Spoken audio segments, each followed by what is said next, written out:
Энергияңыз осы екеуіне кетіп жатыр.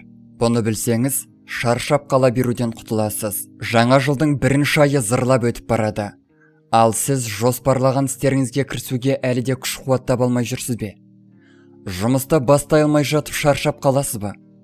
Мұндайда дәрігер ең бірінші дұрыс тамақтану мен салауатты өмір салтына көшуді, темір мен D3 дәрумендерін қабылдауды ұсынады. Ал психологтар не дейді? Психолог мамандары ең алдымен энергияңыздың қайда кетіп жатқанын біліп алған жөн екенін айтады. Үйдегі құбыр тесілсе, оны бітемейінше суаға береді ғой. Сол сияқты энергияңыз босқа кетіп жатқан жолдарды жабуыңыз керек. Содан соң ғана жоғалған энергия орнын толтырып, қалпына келтіруге көшесіз. Психологтар тәжірибесінде қуатты сорып алатын негізгі екі жол анықталған.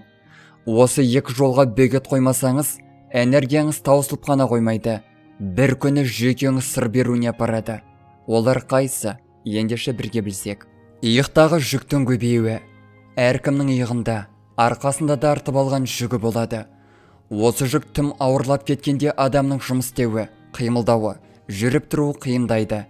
Физикалық денеге ғана емес, ойға да күш түсіреді. Энергияңыз тез таусылып, шаршап қала берудің бірден бір себебі осында жатыр. Арқалаған жүгіңізді сорттаңыз, саралаңыз. Көзге көрінбейтін ауыр қаптарды біртіндеп иығыңыздан алып ашып көріңіз. Ол үшін әрине қағазға әр жүктің атауын жазып алып отырған дұрыс. Сонда өзге біреудің жүктері де анықталады. Басқалардың жүгін, мысалы өмір сабағын, тағдыры жіберген сынақтарын, жеңісі мен міндетін, қателігін, жауапкершілігін, тағы да басқа нәрселерін өздеріне таратып беріңіз. Кейбір жүктің жартысын беру керек шығар. Бөліп беріңіз тиісті адамдарға. Мысалы, отбасын асырау жүгін неге жалғыз өзіңіз арқалауыңыз керек? Үй ортақ, бала ортақ. Жұбайыңыз да ақша тапсын, отбасылық проблемаларды шешсін.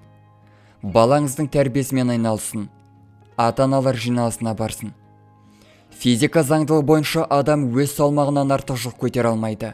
Демек, сіз өз өміріңізге қажетті жүктерді ғана көтергенде жайлы өмір сүресіз. Мысал, Мәншүк есімді келіншек осы психологиялық техниканың көмегімен құрбысының жүгінде арқалап жүргенін анықтады.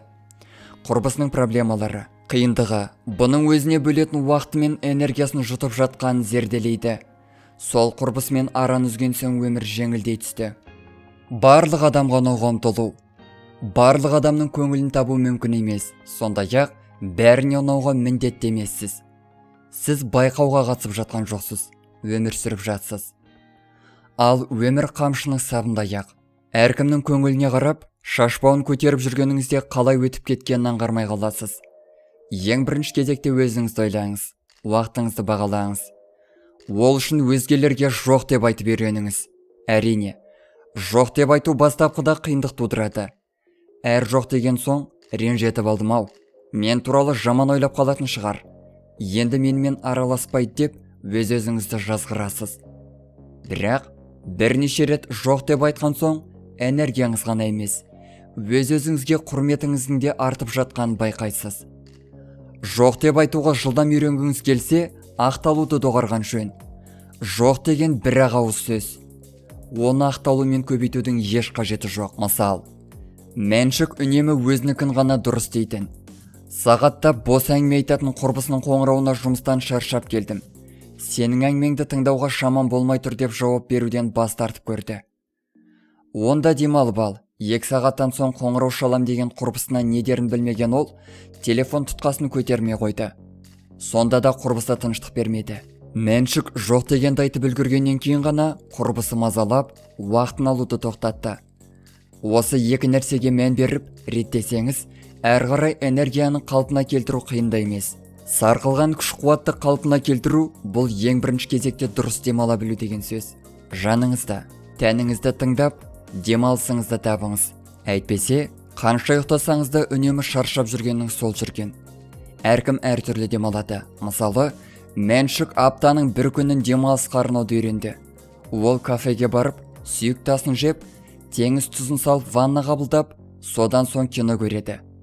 Осылай бір аптада жоғалтқан энергиясын қалпына келтіріп отырады.